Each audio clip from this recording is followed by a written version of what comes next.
and they have about 10 or 12 of them throughout the country. And I started going to them just to like see what travel destinations were available. But then I noticed that they had speakers, people that would teach travel skills or about a particular destination or other things. And I said, you know what? There's no one teaching about photography skills here. No one's teaching photography tips. And every one of these people is a photographer, especially nowadays and back early 2000s. We're all starting to get our digital phones and cameras, and everyone's some sort of a photographer. And they're all at this travel show, so they like, capturing their experiences. So I approached the owners of the show, the management, and I said, fake it till you make it. I'm a professional photographer. I'm doing this, this, and this. I teach here and there. Maybe we could create some courses and even a photography contest, which we did. And I could teach your audience how to get better pictures of their travels. They love the idea. And I've been speaking there for now 15, 16 years straight, 3-4 times a year, and that's what's built 80% of my business is public speaking.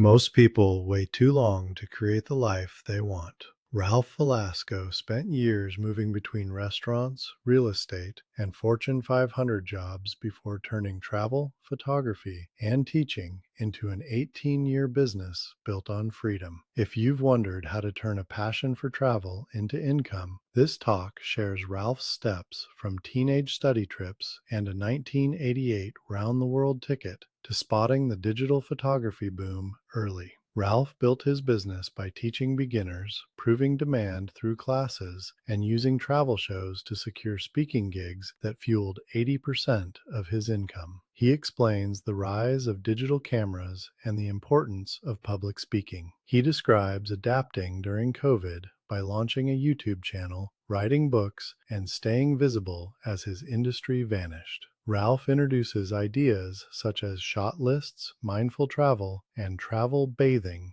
emphasizing experiencing places fully rather than ticking boxes. He shares lessons from living as a digital nomad, surviving tough corporate years, and choosing destinations like Antarctica, Patagonia, Japan, and Albania. Ralph Velasco, a travel entrepreneur, photographer, and instructor, has led tours for 18 years and built a business that helps others see and capture the world better. Essential for those wanting to build a travel-related business, get paid to teach, or travel more intentionally. Well, welcome to another installment of Be Your Own Boss. I'm your host, David Gambill. We're here to discuss a person's life, career, and what got him to this point. Today's guest is Ralph Velasco, a 40-year career zigzagging from restaurant to real estate to Fortune 500 to travel entrepreneur and travel photographer. Greetings and welcome, Ralph. Please introduce yourself to the audience and share your backstory. Hi. Yeah, sure. Again, Ralph Velasco, and I've been, for the past 18 years, organizing and leading international tours around the world. I've been a photography instructor and teach travel skills as well. And so I've been doing that for 18 years. I always say it only took me 45 years to figure out what I wanted to do with my life. Most people never do, so I was happy that it only took me that long. But I have been a traveler since I was pretty young, maybe 15 years old. I studied in Spain for a summer. The next summer, I was a volunteer in Peru. The next summer, I volunteered in Venezuela. And the next summer, I was a student in Mexico City learning Spanish. So from a very young age, I've been traveling quite a bit. Always wanted to figure out a way to make a living from travel and photography. But back in the 70s, 80s, that really wasn't too much of an option. I always thought about it, being able to do that was like, am I becoming a rock star or an actor or something? It was about that likely, because, but with right around 2000, we had the digital photography started, I would say. And we've got, social media was coming, the internet, et cetera, et cetera. And so this culmination, this perfect storm of things that I foresaw would help me to create this kind of business now about 20 years ago.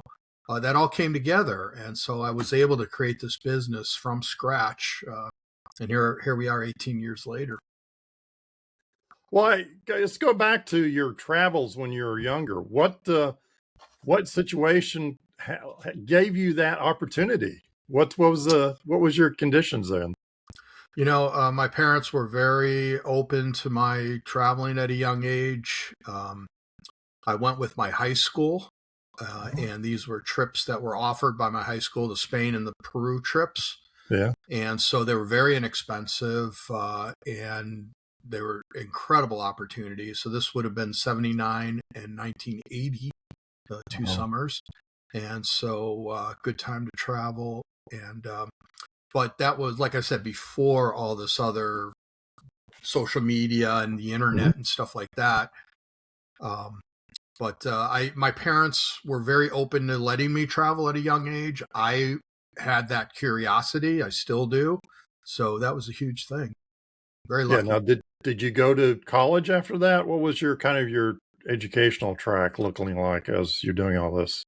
Yeah. So that fourth summer when I studied in Mexico City, that was actually between freshman and sophomore years in college. I went to Indiana University School of Business. Always knew that I wanted to start my own business. I grew up in an entrepreneurial family. I was third generation restaurateur in that business. So when I graduated college with a small business and entrepreneurship degree, I wanted to start a business. I had ideas of starting an import-export business because I was thinking about travel. Oh, right. And then when I that last senior year of college, I'm talking to my dad, and he said he was looking at a restaurant for sale in our hometown back in Chicago. And it was a small little hot dog stand that I'd grown up with. It'd been there for 16 years when I was a kid. And so he was thinking of buying it, and he was already in the business, fast food chicken, had 4 restaurants, and, very successful and experienced. And I said, well, I'm looking for a job. What do you think if I were to take this over? Right. And I had already worked for them, for my parents for years at their restaurant. So I had experience. So he liked that idea and helped me get a loan.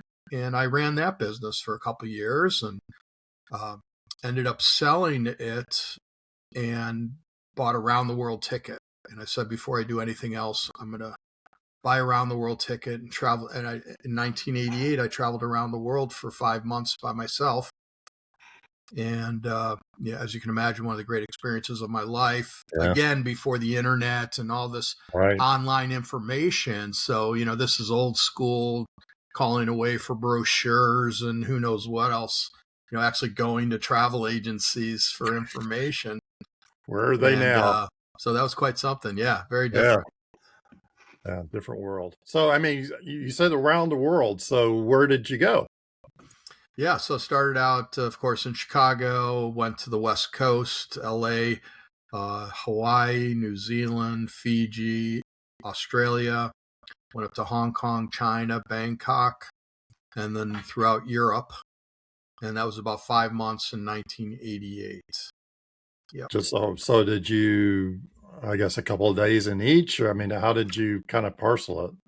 Yeah, with the round the world ticket's good for a year. So you're kind of setting up one-way tickets all around the world. You have to travel in the same direction in order to qualify.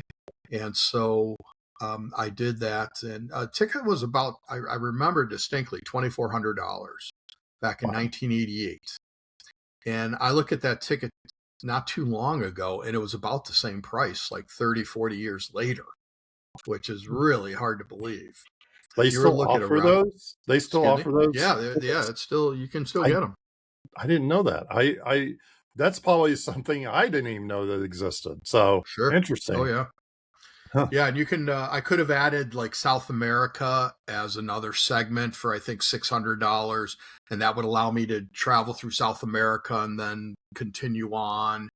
So it's kind of interesting. So it's something to look into for people that want Yeah. to do that. Is that through the airlines or was that through a travel agency? That was American Airlines that I got it through. Obviously, today I would just Google it or go to Yeah. ChatGPT and who's offering round the world tickets. But it's a Right. great thing, and you have a year to do it. So I would just set up, one ticket, get there, feel it out, stay as long as I wanted, set up the next ticket. I would just keep going.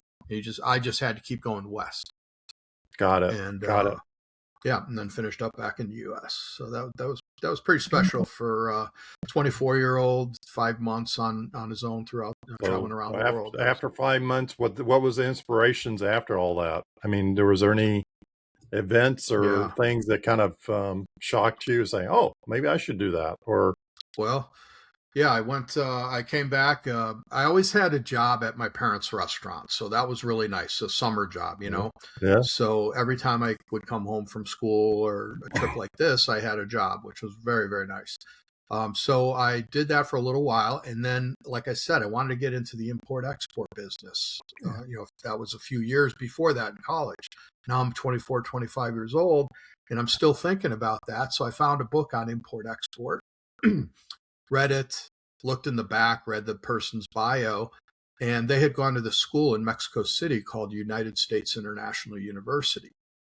So I looked into it, and they had a program, Master's in International Business Administration, so an MIBA, not an MBA.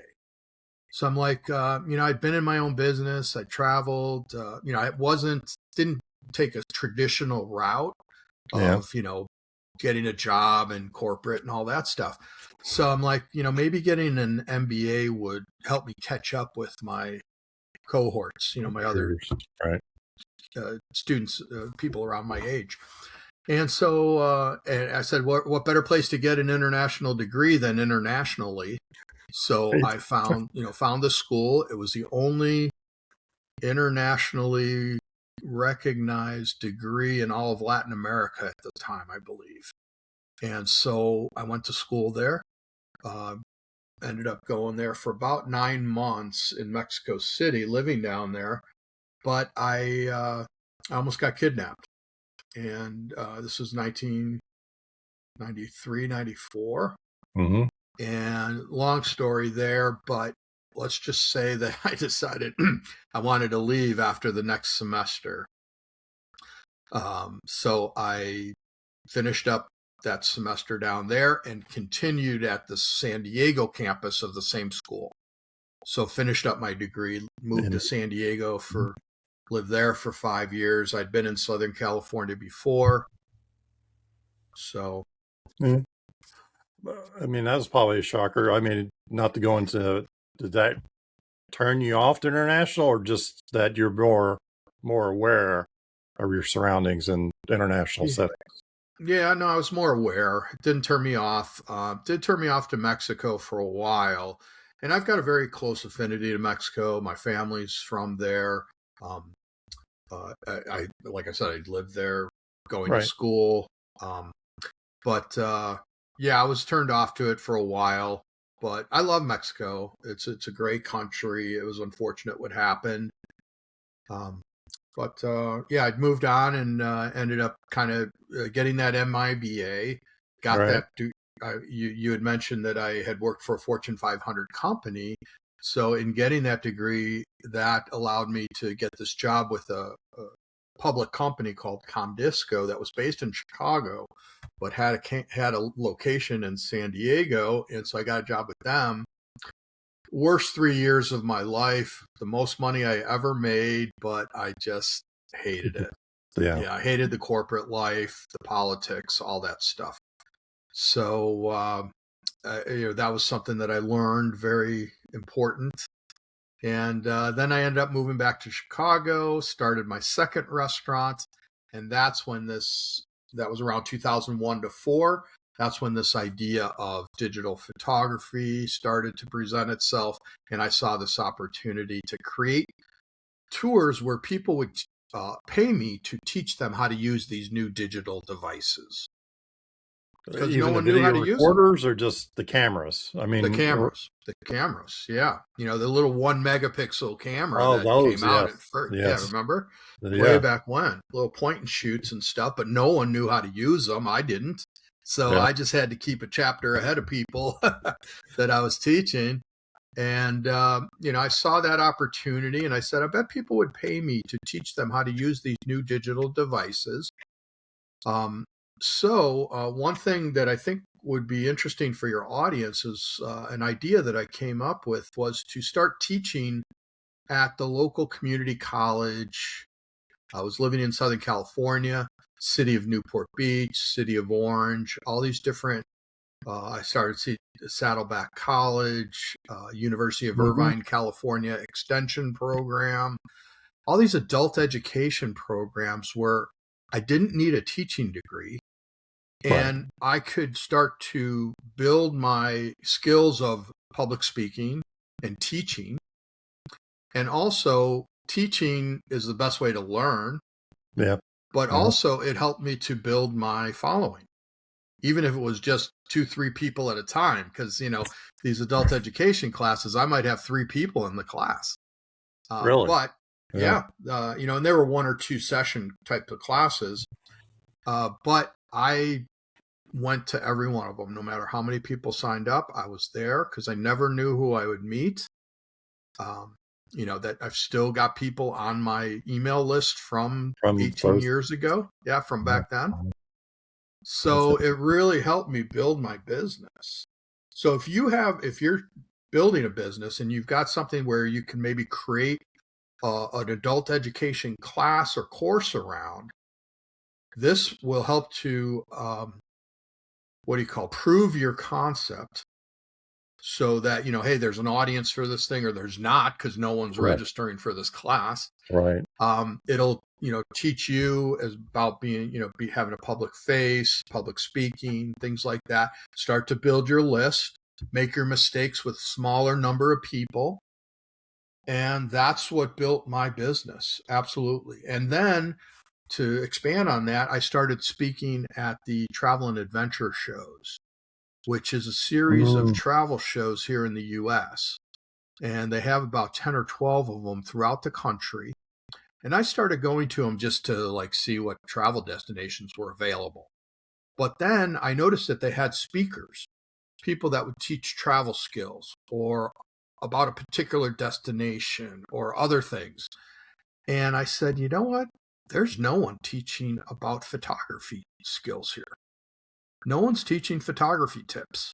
And every one of these people is a photographer, especially nowadays. And back early 2000s, we're all starting to get our digital phones and cameras, and everyone's some sort of a photographer. And they're all at this travel show, so they like, capturing their experiences. So I approached the owners of the show, the management, and I said,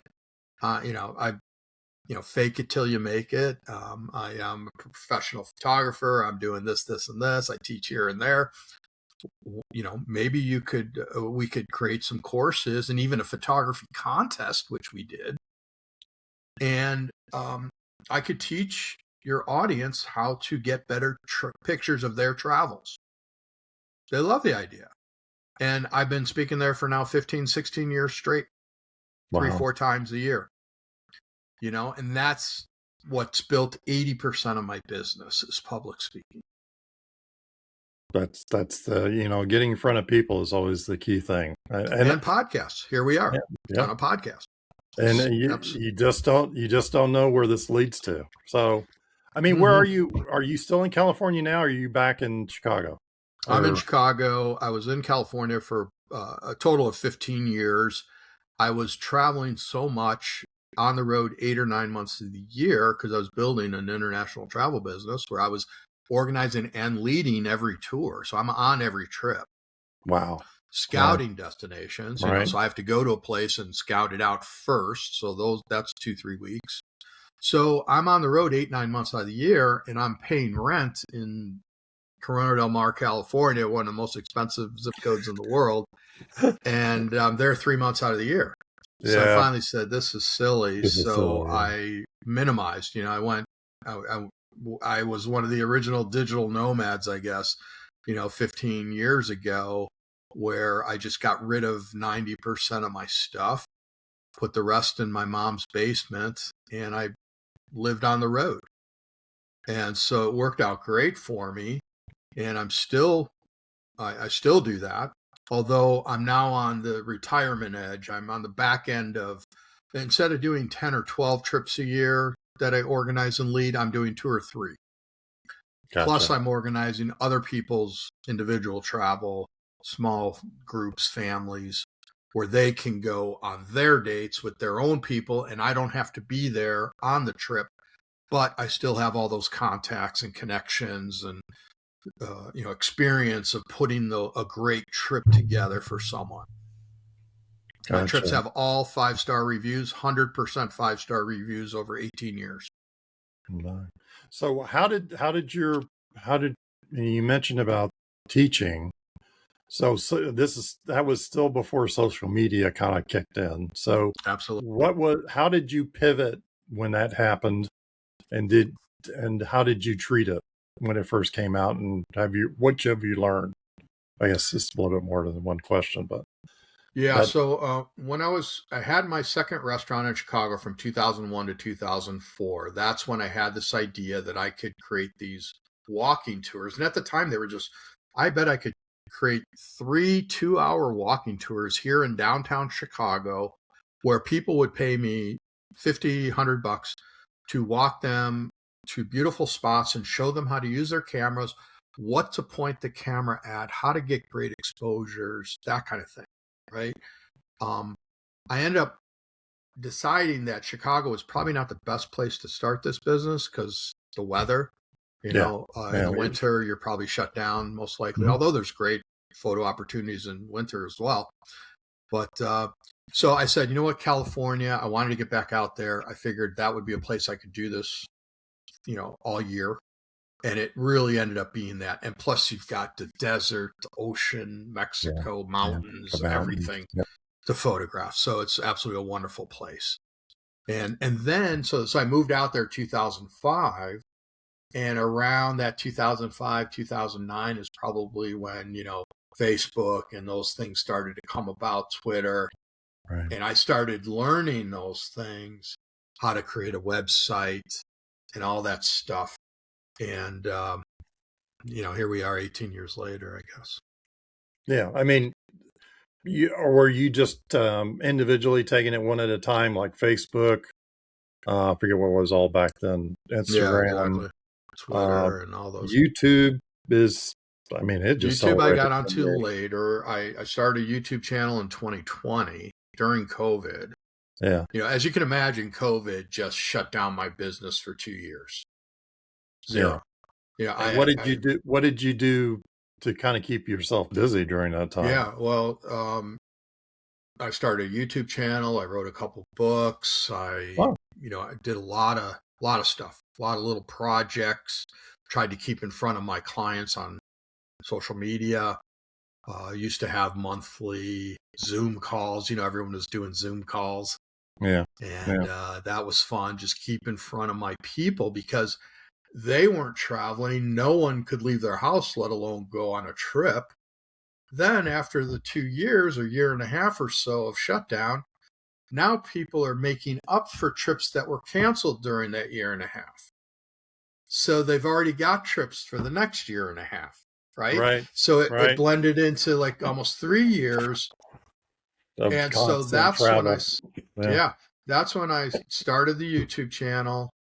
I wanted to, it's such a visual thing that I do, photography, videography, taking people to these beautiful places. You want to show them what you're seeing or what they're going to see on your trip, obviously. Right. So I said, I got to get on YouTube. So I finally had the time. When you're on the road 8-9 months out of the year, you can't. There's like zero time because you're constantly. I was constantly building up to the next 5 or 6 trips, or breaking down from the last 2 or 3 trips. Because there's things to do after a trip.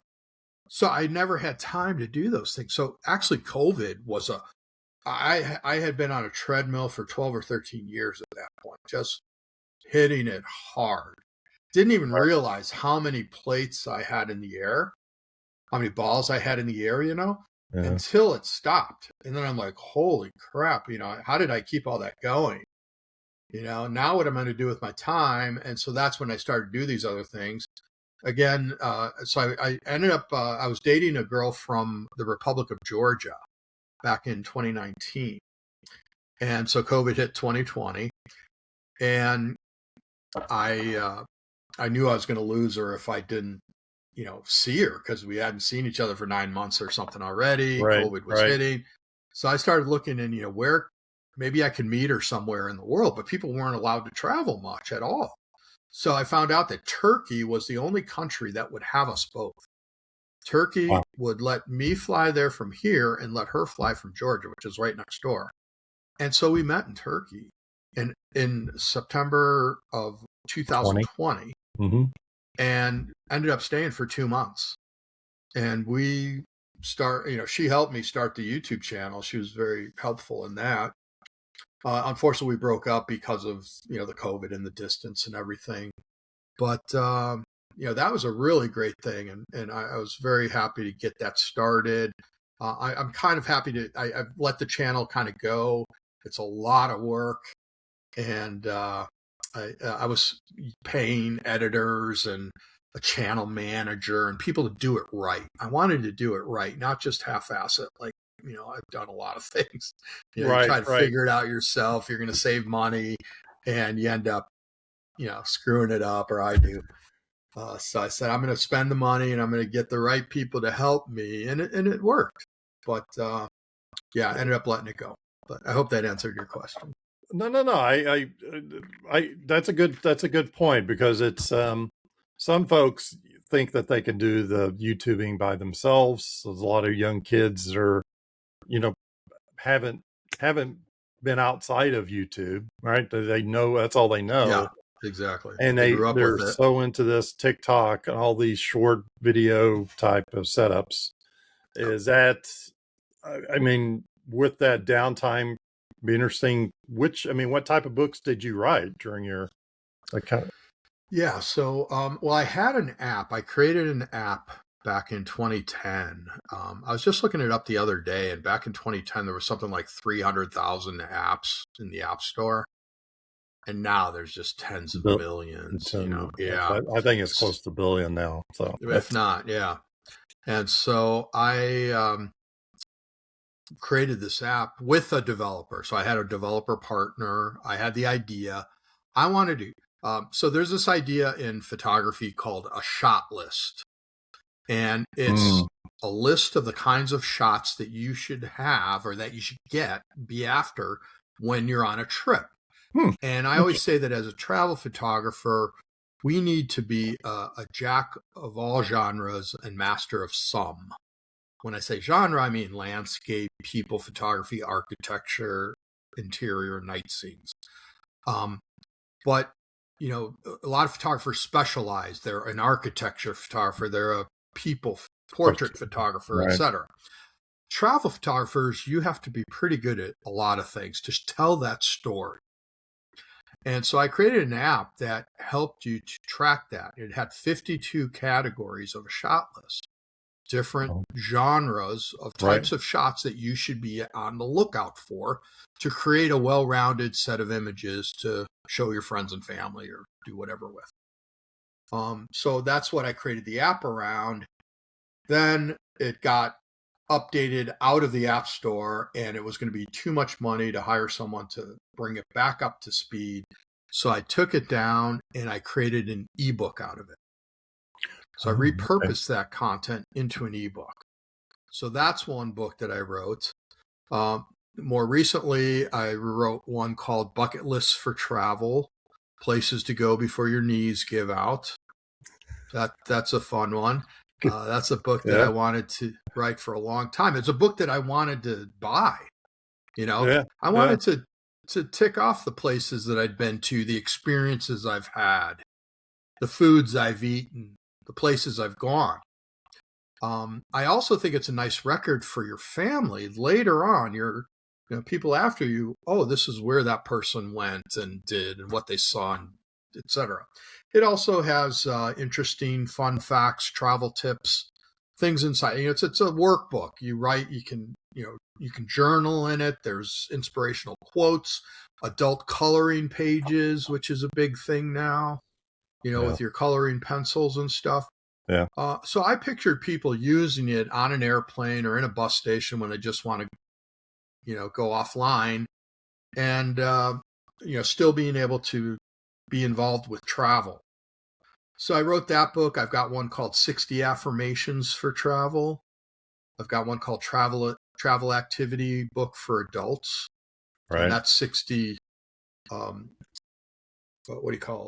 gratitudes for travel. So affirmations, gratitudes. And so these books, I also wrote one called How to Be a Mindful and Intentional Traveler Using Your 5+ Senses. Interesting. And what I mean by that is when we travel, we tend to go and we just look at things. Maybe we hear something from time to time. I know that's how I am. We're masters at multitasking, or we think we are. We think we are. Right. We don't do anything well when we do more than 2 things at a time, but we think we are, and sometimes we do, I guess. But my idea was to set a timer for yourself every couple hours. Goes off and you just stop, look, listen, feel, touch, taste your surroundings. But you stop and be intentional, be mindful. Because I don't know about you, but I am constantly with all these with all the stimulation, nothing is getting in, qualitatively. It's all just bouncing off. I know. Yeah, no. I would love to share the links to your books and for the audience. So please, audience, that I'll be sharing the links in the description. So by all means, take a look at those. Some of those affirmations, some of that I do know. I've done that myself, where you just have to take it all in, and you don't do that when your head's thinking about 10 other things you should be doing. It Absolutely. doesn't, you just don't get into the moment, right? To me, it's the moment. So sitting on the balcony, overlooking the ocean, just taking in the waves, right? Just taking in the sound of the waves, the heat of the sun. Yeah, yes, all these senses. Right. There's something called forest bathing. Have you ever heard of that? What's that? I don't know if I have or not.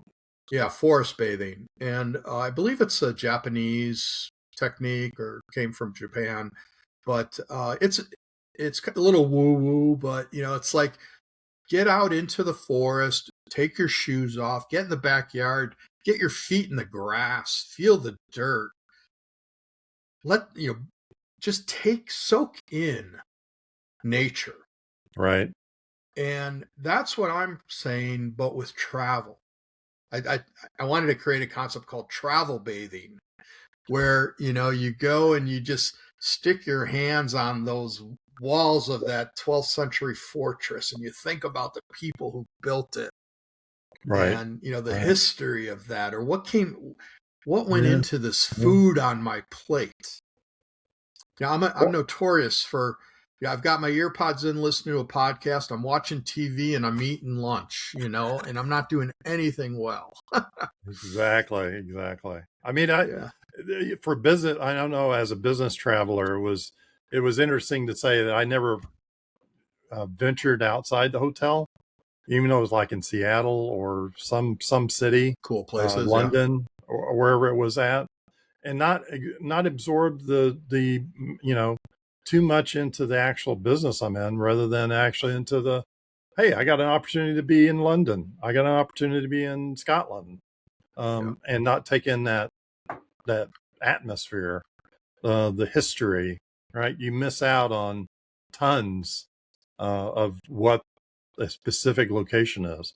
There's one thing I want to kind of end with, which is, or 2 things.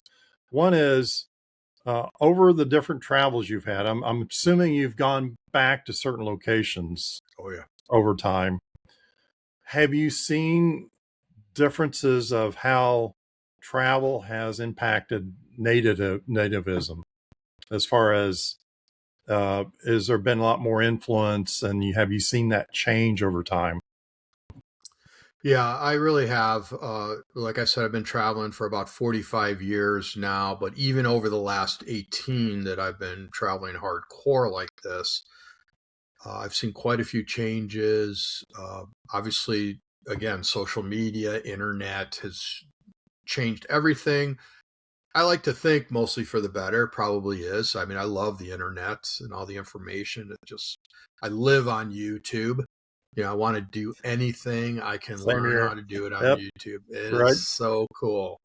I love You it. can learn. I mean, I know past guests of everything has, related to how they learned how to do certain things. I mean, I do it myself, cooking. My wife does cooking Absolutely. from YouTube videos. Even my daughter now is using YouTube videos for cooking cookies, right? And it's just like, It's you just incredible. can't believe what's on there now. It's Uh, free and much of it is high quality. yeah, exactly. They're talking to me. It's not some, actor or something. It's a real person typically. Yeah, I just love it. Yeah, I was putting in a sink in the basement the other day, and I didn't know how to plumb it correctly, so I just looked it up, and of course, there's someone Boom, there that boom. did it, and yeah, I learned how to do it. It's All really right. really fun. So, But to kind of yeah, close out, excuse me. Ralph. So, Yeah, where excuse are me. you going now? So, what is your next big challenge since you've done this for 18 years for traveling? You've done the books. So, what's Yeah. next? I am looking to slow down. I'm doing 2 or 3 trips a year. I'm probably going to focus on Patagonia and Antarctica, which are two amazing trips that I do. I've got a wonderful partner in the company that, the main company that runs these trips. All right. I've got a really good relationship with them, especially for Antarctica, because this is a fly-in cruise. So we actually fly down to Antarctica from Punta Arenas, Chile. You're on the ship for 5 nights in total, and then you fly back. So you're not spending 2.5 days each way on the notoriously rough Drake Passage. And you're on Oh, yeah. I've yeah, actually had friends that, and where I used to work at, they did yeah, that, and they said yeah. that was some rough seas. It can be incredibly rough. One Yeah. of my clients said she had her roommate on the trip broke her arm. She got Oh, flung off the bed, oof. in a wave.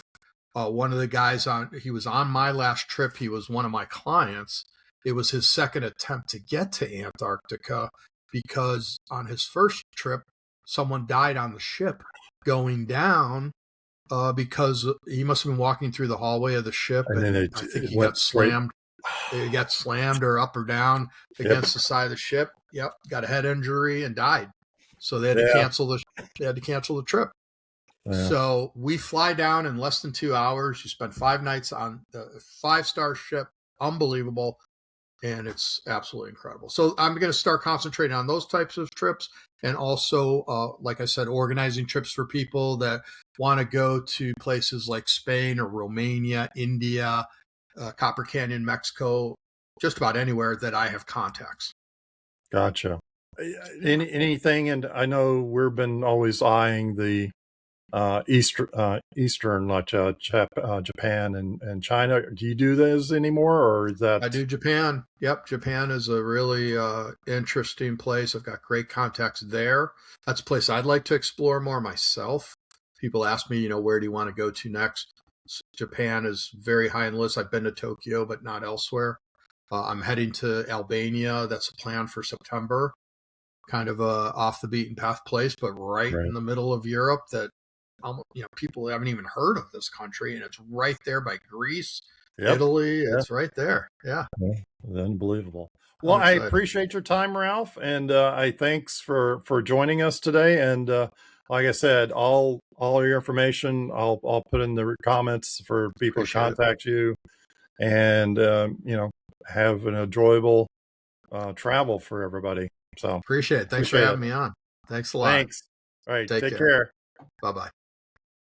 Most people wait too long to create the life they want. Ralph Velasco spent years moving between restaurants, real estate, and Fortune 500 jobs before turning travel, photography, and teaching into an 18-year business built on freedom. If you've wondered how to turn a passion for travel into income, this talk shares Ralph's steps from teenage study trips and a 1988 round-the-world ticket to spotting the digital photography boom early. Ralph built his business by teaching beginners, proving demand through classes, and using travel shows to secure speaking gigs that fueled 80% of his income. He explains the rise of digital cameras and the importance of public speaking. He describes adapting during COVID by launching a YouTube channel, writing books, and staying visible as his industry vanished. Ralph introduces ideas such as shot lists, mindful travel, and travel bathing, emphasizing experiencing places fully rather than ticking boxes. He shares lessons from living as a digital nomad, surviving tough corporate years, and choosing destinations like Antarctica, Patagonia, Japan, and Albania. Ralph Velasco, a travel entrepreneur, photographer, and instructor, has led tours for 18 years and built a business that helps others see and capture the world better. Essential for those wanting to build a travel-related business, get paid to teach, or travel more intentionally.